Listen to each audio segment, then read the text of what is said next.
Welcome to 101. I'm Greg Bassett, your host from the Salisbury Independent newspaper. It's my favorite show of the year. I know I say that a lot, but this is true. Jamie Heater is here from downtown Salisbury to talk about the great New Year's event that they have every year. Welcome, Jamie. Thank you for having me. So when is New Year's Eve this year? It's on New Year's Eve, Uh-huh. December 31st. Wow. Yeah. What day of the week is that? It's a Tuesday. It's a Tuesday. Okay. All right. I'm calculating that now. Okay. Yeah, so we're going to have a party Tuesday night. It's technically December 31st. Right. It'll start at 9 o'clock, and then by the time we're done having a party, it'll be 2020.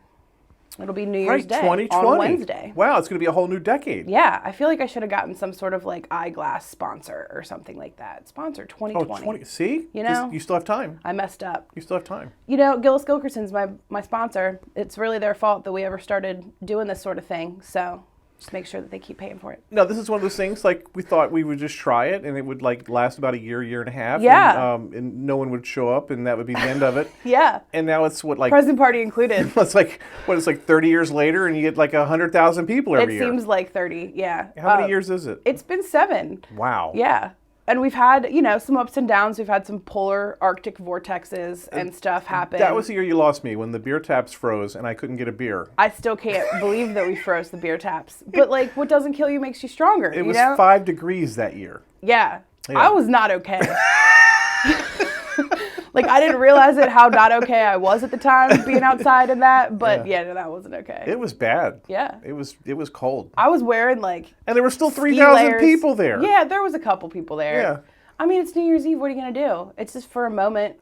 Stay home in the warmth. Yeah, well, they just stayed in the bars in the warmth, and then they came outside for about 10 minutes, almost died, and then went back inside. Yeah. Hopefully this year it'll be like 70 degrees, and we're going to crush it. Now, I've blocked out last year. What was last year like? Last year was still cold, but not as Arctic. So we had a nice time. There was probably 1,500, 2,000 people there towards the end, but it was still on the frigid side. Right. So that definitely affects attendance for sure. Now, just the idea that you can get people to come to downtown Salisbury in the middle of the night, in the middle of the winter, it's just amazing to me. Well, it's New Year's. It's a moment. People like to celebrate those things and be together, and it just looks so cool watching a ball drop in a cityscape and having all that confetti fly around. It's just magical.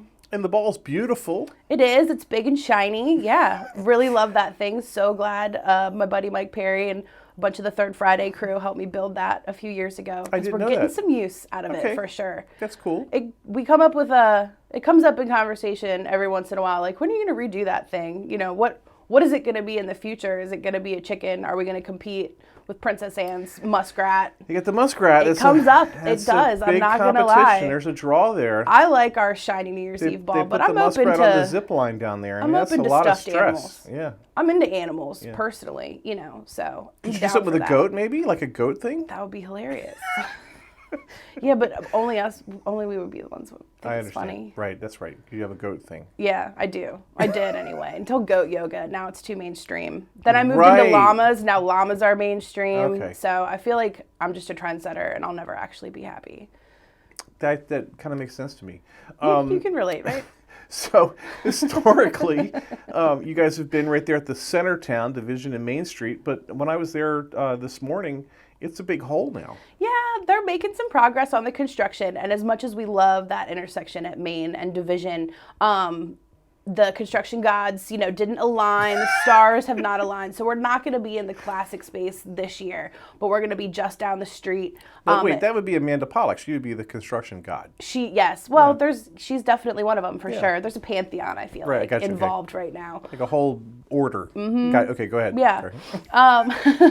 But we're just going to be right down the street in front of the parking garage by the new food truck parking pad, which, sounds like a glorified curb, but frankly, it's kind of a cool space. Well, you had your third Friday there with the Christmas tree. It worked out nice, and it worked right? out really nice. Yeah, that was a nice time. It's a nice space, and it'll give us some space to move around. It's less sexy, it doesn't have the beautiful backdrop of the One Plaza East high-rise tower, but Right. you can still see it in the background, and we're going to have a good time. Right. So, and for the Christmas thing, it worked out really well. But that's where the town square is going to be once we're all done all this stuff. So that will eventually be where all of this stuff kind of takes place into the future, I'm imagining right now. So Right. And with the way the buildings are, you're protected from the wind mostly Yeah. there. So that'll be good. Well, and when the town square is developed, it'll have that feeling again of being in the middle of a city with the buildings, because there'll be more buildings. So Right. Now, again, this year for your Christmas thing, because it was moved and all that stuff, I thought, this isn't going to work with all the construction. And then my photographer Todd sends me the photos, and there's like 3,000 people in the pictures. I don't know if there's 3, but maybe like 1. It was like as far as you could see. Yeah. It was like folk festival. It was a huge amount of people on a Friday night. Isn't it fun to be in a crowd sometimes? How do you do this? I don't know. Why do people show up to your stuff? I know. It's incredible. Honestly, I ask myself that a lot, and I don't. I think it's just because it's something that people want to do.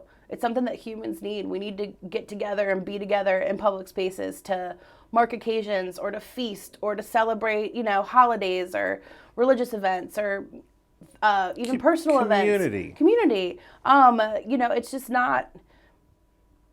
It's not something that I think that is replaced. It's not duplicated in a lot of ways. I think in community, aside from knowing your neighbors and stuff like that, but like it's bigger than that. We have a big community, and we have a large community, and it's just a way for people to feel connected to each other. I just think like you somehow have made Salisbury fun again. Thanks. I've been working on it. No, the mayor has always said, Jamie just came up with this idea. It's a time and a place. If people show up, great. If they don't, that's fine too. Yeah. We just give them a time and a place, but they show up. They do, and they love it, and we love making that opportunity for people. I think the beauty of Third Friday is really it's a time and a place, but it's also it's just an opportunity. And so it's really kind of like a co-op. It's like a marketing co-op. So everybody who comes benefits from all of the rest of the people that come. So instead of a nonprofit or an artist having to self-promote themselves to thousands of people, all they need to do is to come to Third Friday, and they have a turnkey audience. And then on the flip side of that, the audience doesn't really need to do much. All they have to remember is it's Third Friday. Something's probably going to be going on downtown. We'll just show up and figure it out. Yeah. So once you kind of set those promises and keep those promises, the crowds just start coming. Yeah. So it takes a while, but... And Third Friday just celebrated its 10th anniversary. I'm feeling really old these days. How old were you when that started? Like 17? I'm not going to answer that question. No, I think I was 26. Really? Yeah. Wow, that's amazing. Yeah. Now, do you ever think to yourself, like, if I had never come to this town, they wouldn't have all this stuff? No, Because I think that. I think, what would we be doing if it wasn't for Jamie Heater? See, people think that, but I didn't create Third Friday. Third Friday was created by Connie Strout and Lee Whaley and Katie from the Velvet Pearl. But I you just made it helped better. them. It's like the Greeks and the Romans, right? I mean, the Greeks invented everything. The Romans made it better. I guess. No, it's just that I was in the unique position because of the job that I had. I was on a full-time, full commission job that gave me a lot of flexibility, and I had the flexibility to actually put in the work to turn it and to make it happen. That's all it. But when you go into your job review every year, aren't you tempted to go, look, if it wasn't for me, we wouldn't have anything here? No, I try not to think like that, but it is really satisfying to see like the folk festival and the positive spirit. I feel like a lot is changing in Wycomico County and Salisbury. The success of Third Friday made it possible to have the folk festival. It made people go, maybe we can do this. Yeah. We have the mechanism here to do this. Yeah, and I think in my background, I had been exposed to things like the National Folk Festival and large-scale entertainment. And so when I first started doing Third Friday, that is what I could reference in order to know that it was possible. So I wasn't, a massive visionary. I'd seen that this is doable in other places. And it became an easy commitment for me to make to just show people that we don't have to be afraid. We can get together and we can be outside in our public spaces without fear. So See, I just imagine myself like on a committee, for Third Friday, and somebody goes, let's do dogs. Everyone bring their dog, and I would go, oh, the dogs are going to fight. They're going to pee on everything. That happened at our committee meeting the first time we talked about it. It's going to be a problem. We don't want dogs, and it's my favorite one that you do every year. Everybody's favorite. Because all the dogs are there. It's honestly, it's an attendance spike. Yeah. We don't have to do much. It's basically we're just bring your dogs Third Friday and we're done. So we get a nice little break. But to have a vision and to take a risk like that, it's amazing to me because my mind doesn't work that way. Yeah, it's been a lot of fun and it's definitely been rewarding. I mean, the team that developed early on that became this Third Friday committee that we have now is really just made up of the people who were at every Third Friday. And we didn't know each other when it started, but we came to know each other after months and months of this. And now those people are my family. They're the ones that help set the themes and kind of make steering committee type decisions for Third Friday. And it's just so rewarding. I'm not doing this by myself. There's tons of people. It's a whole network of people that support Third Friday and support me doing this. So it's a blessing. It's a gift that I get to give to Salisbury and that Salisbury gives to me. So for New Year's, who's your entertainment this year? We got DJ Tops coming off and Amp Studios. Amp Studios Aren't they killing good? it. They've got 6 bands performing. I was at a thing this fall, and the kids were singing, and they were doing a Bangles song. Yeah, they have the best song selection. I was like, they're better than the Bangles. Yeah, right? They're really good. Their teachers are wicked cool, so I feel like that's why they have such good song selection. But now they'll be up way past their bedtime, though. Way past their bedtime. They're all 13, but their parents say it's okay because it's New Year's. But it really makes my job kind of easy. I don't have to do anything. I can just call up Amp Studios, and they're like, sure, we'll bring you 6 bands. Okay. Do you even have to pay them? Oh, yeah. Well, I do, because I'm, a good person. But they're awesome. Yeah, they're really cool. And we'll mix it up because, New Year's Eve, that kind of show, you got to keep the energy up, and then it moves to a kind of a crescendo. So there's definitely kind of more of a dance party vibe than there is more of a live music show kind of vibe, but we mix it up. So about every 15, 20 minutes, there'll be something new happening on stage just to keep it lively. Cool. It's a lot of effort, but New Year's Eve needs it. So you have the crane out there with the ball. Sure will. We've tested the ball. It still works. Still works. Thank you. One of these days I'll have to rebuild it, but not today. And where will the stage be? Watch it break tomorrow.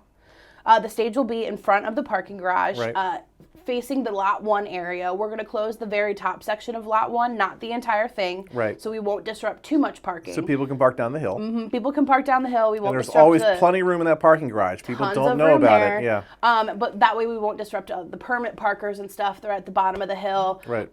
And the stage will face west down to the hill, looking at Acorn Market and Market Street Books down there. So we think it'll be plenty of space to hang out. It will be new. It's a kind of a more of an open space than New Year's Eve has had in the last few years. So we're going to pack it with some activities and fun stuff. Now, one year you had fireworks? We're not going to do fireworks this good. year. It's too windy in the Port of Salisbury, which we found out the second year that we did fireworks. It was not good, And then the state fire marshal came to my office and told me that I was a really nice person, but maybe I shouldn't do fireworks anymore. I still have the paperwork. So you're still on probation from that? I don't know if I was sanctioned per se, but it might have said something like that at the top of the paper. No, I'm kidding. They reduced the size that they would allow to permit for us. Gotcha. So instead of being able to fire off, we can only fire off little dinky things at that location. It is an urban area there. So, So they probably made the right call. And being colorblind, fireworks don't mean anything to me. I don't get it. They're expensive. I'd much rather spend it on confetti. So it starts at what time? 9 o'clock. 9 o'clock. Midnight is the big ball thing, drop, right? That's when it all goes down. That's when we go into 2020. We do. And the party will go on for a little while after that. We're not going to be like, hey, Happy New Year's, get out. But we're kind of going to do that. It doesn't go until 2 o'clock in the morning. It goes until about 12:30. Last call is just after midnight. So we give people a little bit of a chance to still have fun, but really kind of move them out. People can go home or they can go to the bars and restaurants, which are open an extra hour that night. But we're really starting to clean up by just after 1 o'clock, and we're out of there by 3. So Any confetti cannons to hand out this year? There will be confetti cannons to hand out and to buy this year, so we're gonna beef that up a little bit. I'm sorry, field operations. Someone's got to clean all this up. Yes, it is biodegradable, but yeah, yes, they've got like some pretty cool pieces of machinery that are basically giant vacuum cleaners. So cool. We're gonna use those and some leaf blowers. Cool. So it's not raining. 10 o'clock. 9 o'clock. 9 o'clock on New Year's Eve. Yep. Be in downtown Salisbury. Jamie will be hosting a party for another 4,000 or 5,000 people. Yeah, it's gonna be great. Thank you so much for all you do, and thanks for being here today. I appreciate it. Joining me now in the studio is Roger Fallabout from Peninsula Regional Medical Center. Welcome, Roger. Hi, Greg. How are you? Now, you were here because you were my favorite little elf out there on the Salvation Army kettlebells every year. And people see you all over town. I saw recently you were indoors, which is always bothers me because it's more comfortable indoors. I love when I see you all bundled out outside in front of the Fruitland Walmart. True bell ringer will always earn his stripes outdoors. Right. I will promise you that. There are a few indoor sessions that I've picked up on behalf of PRMC, but my time working for the Salvation Army, the time that I donate directly to them, is outside at the Walmart always. Roger, why do you do this? Because I love it. How's that for a simple, easy answer? You know, there are a lot of people in this community, and you know them: the Hannahs, the Hensons, the Perdues, the Guerreris, Leighton and Becca Moore, people who have a ton of money that they can donate to causes. I'm struggling to find $9,500 to fix my heat pump. All right? But what I can do is provide my time. And I love being out there and providing my time. And look, if I pick up 40 hours for the Salvation Army and I ring the bell for 40 hours and I manage to put $1,000 in that kettle, let's say over the course of the 40 hours, then it's $1,000 more they didn't have, and it's $1,000 that somebody in this community desperately needs and is going to benefit from it. You know, my old man worked at General Motors for 30 years, retired from GM back in Michigan. And I don't know that it's a job he ever loved, to be honest with you, but something that resonated with me, that's always stuck with me, that my dad said to me was, find something you love doing and just do it. You know, I've been at the hospital 21 years. I love what I'm doing there. Same with the bell ringing. I've done it for over a decade. I love doing it. It's why I'm out there. It's why I do it. Well, you do it a lot, and I think you're one of their best volunteers. I think and this is what I do with my hours, by the way. My hours get donated back to the Peninsula Regional pot at the end of the year. If I did not donate my hours back to Peninsula Regional, I would have been the top bell ringer in this area for the last 2 years. Wow, that's amazing. That really is. Yeah. Now, in my work at the Daily Times, we used to do a kettle for a day at the mall. And I used to find a very creative way to get out of it at the last minute every year. I would always find a way. And then one year I got stuck doing it, and I dreaded it, and I didn't want to do it because people want to come up and talk about the paper, and you're stuck, you're trapped there with these people. And once I started doing it, it was an amazing experience to see people come up, and you would see people who go by you all snooty, and you're like, what are you doing here? And then you see other people who would take money out of their shoe and put it in the pot, and they train their kids to do it. There was that culture of giving. It really was rewarding, and then I really looked forward to it. Well, for me, that's how it all began. At PRMC, they request that directors first fill the bell ringing hours. So Donna Richardson, and this goes back to 2008, 2009, somewhere around there. Donna had a shift that she couldn't cover when Donna was the director of the department. So Right. she said, will you go out and cover my shift? And I said, sure. And that's how I got started doing it. So same way. So I was a reluctant bell ringer till I got out there and did it, and then just had a great time doing it.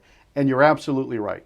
There are people who walk up to that kettle who I don't think have 2 nickels to rub together to get to the next day. And they probably don't. But those 2 nickels will come out of their pocket, and they'll put it in that kettle, and without fail, they always have a story about what the Salvation Army has done for them and how they benefited from it and how they want to give back. I make it a point to always say hello to people who walk by me. You won't get past my kettle without me saying hello to you. You're going to have to look at me, and you're going to have to acknowledge me. It's not pretty, but you're going to have to deal with it, as bundled up as I am. And if I can get you to say hello to me and engage you, and you talk to me, there's a chance you're going to reach into your pocket and you're going to donate. You may not do it on the way in to Walmart, but there's a chance I'll get you on the way out. Right. You'll remember me. Right. And if it started raining between the time that you went in and you come out and I'm standing in the rain, getting soaked, ringing a bell, you'll feel sorry for me, and you'll put $1 in the kettle or a few coins in the kettle. And that's really what we're all trying to do. And honestly, I don't care if you donate to my kettle. Right, and that's the thing. People don't realize that. Doesn't they, matter. They think you're trying to guilt them or something. No, doesn't but matter. You see them when they go in, and you see them when they come out, and you remember, like, if they pay on the way out, Sure. you're like, hey, thank you. Sure. I mean, Exactly. I used to take it really personally. If they went by and they didn't give me any, I was like a rejection. I would take it personally. See, But it's not that way at all. No, I always figure there are multiple kettles around Salisbury, and we ring through till Christmas Eve on December 24th.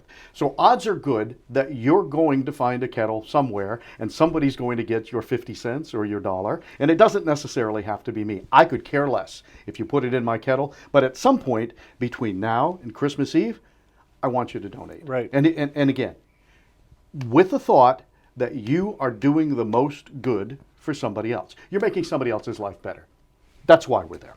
Now, as a dinosaur, one of the things that I have adapted to is I pay for everything with a charge card, with a debit card. Yeah. So I never have any money in my pocket.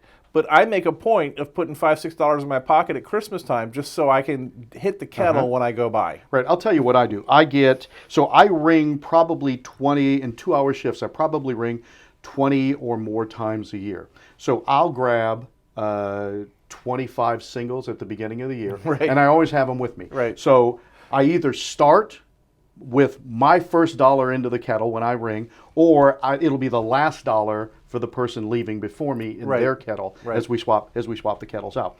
The good thing about it this year, and I'm not sure that it's on every kettle, but it's been on a number that I've worked on. There is Google Pay. And really? Yeah, and okay, this is new. I've forgotten what the other one up there is, but you can scan it. You can QR code it, and it will pull up the Salvation Army's site, and you can donate right through your cell phone. So they have modernized the kettles. It's right on. You'll notice it's on the sign, on the Salvation Army sign. That's right there at the kettle, and you just zap it with your cell phone, and away you go. Make your donation that way. I got in trouble one year because there was a lady I used to see at a restaurant. She was a waitress, and I was doing the old Hex Company. Sure. Macy's now in the center of Salisbury. This is 1999.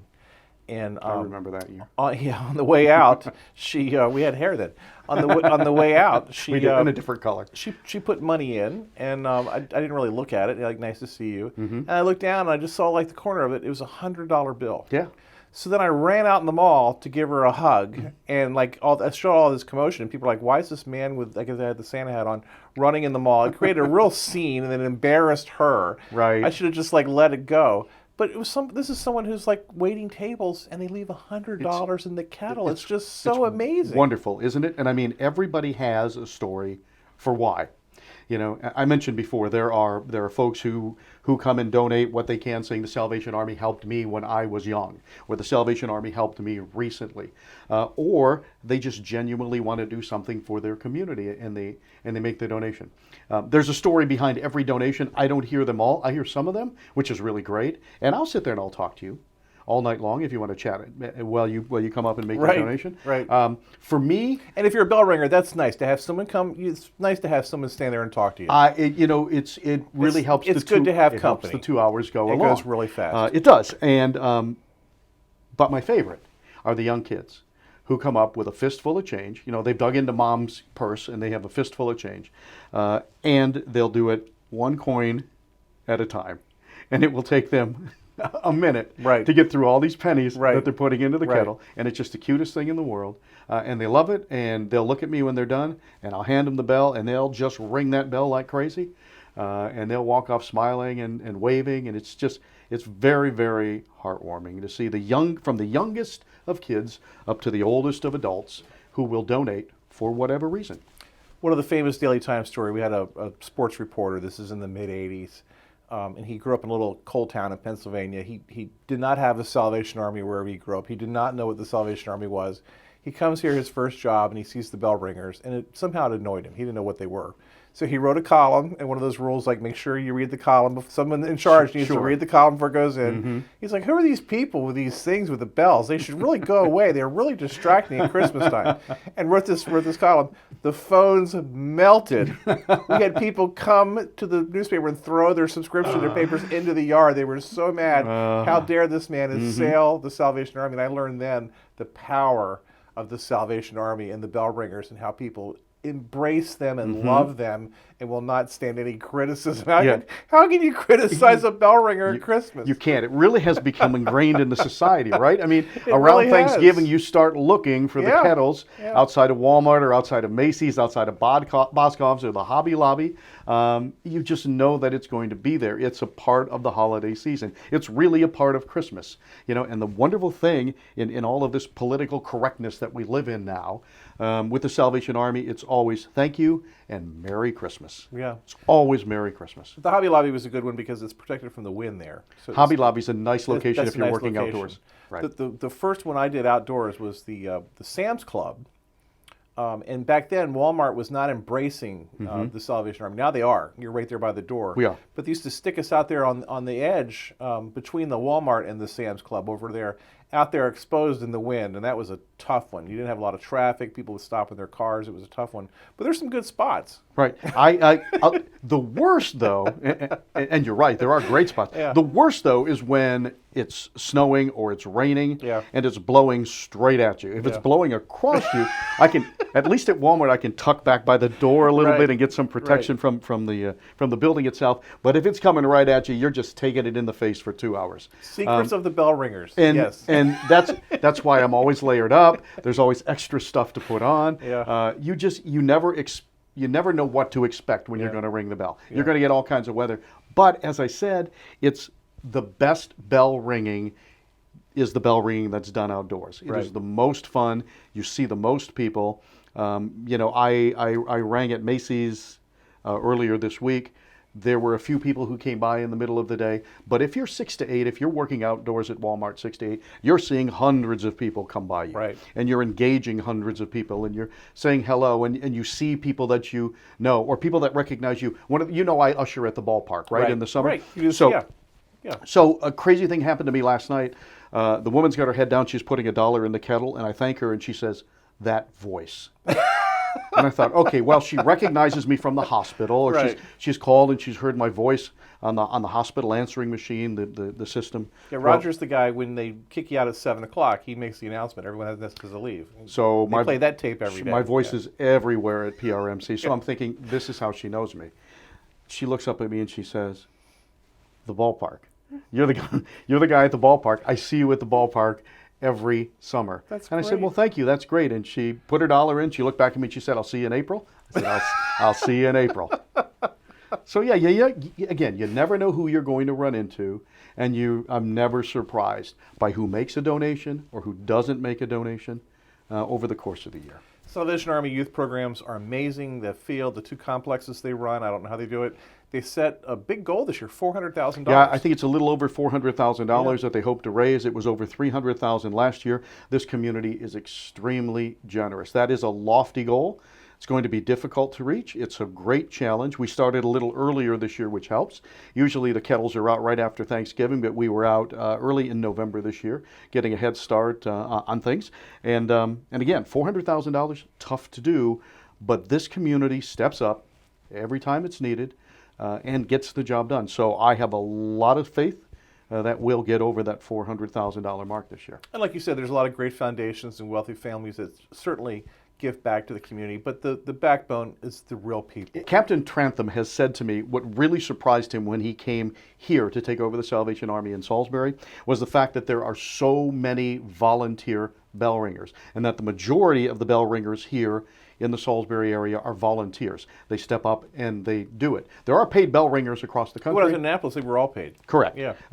And he was absolutely amazed, surprised, and humbled by the fact that there are so many of us who step up and volunteer our time and don't ask for a thing except the satisfaction of knowing that we're making the community better.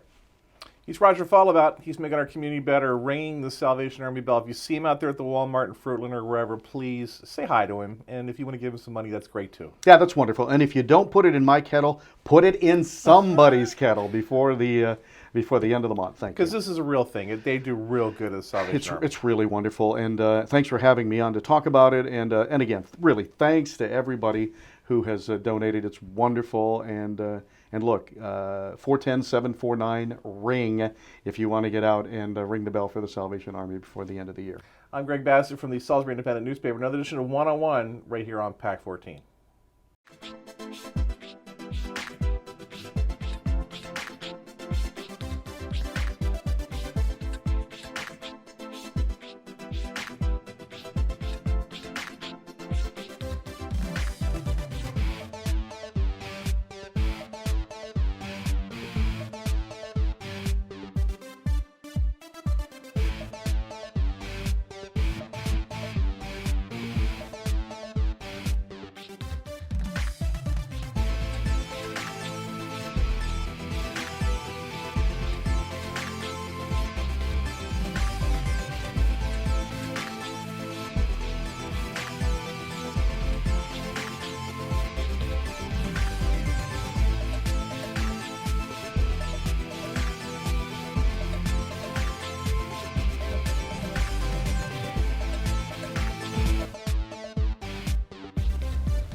First Shore Federal is proud to support PAC 14 and one-on-one. We'd encourage every business to support PAC 14 and pick a program and support it, and let's make a difference.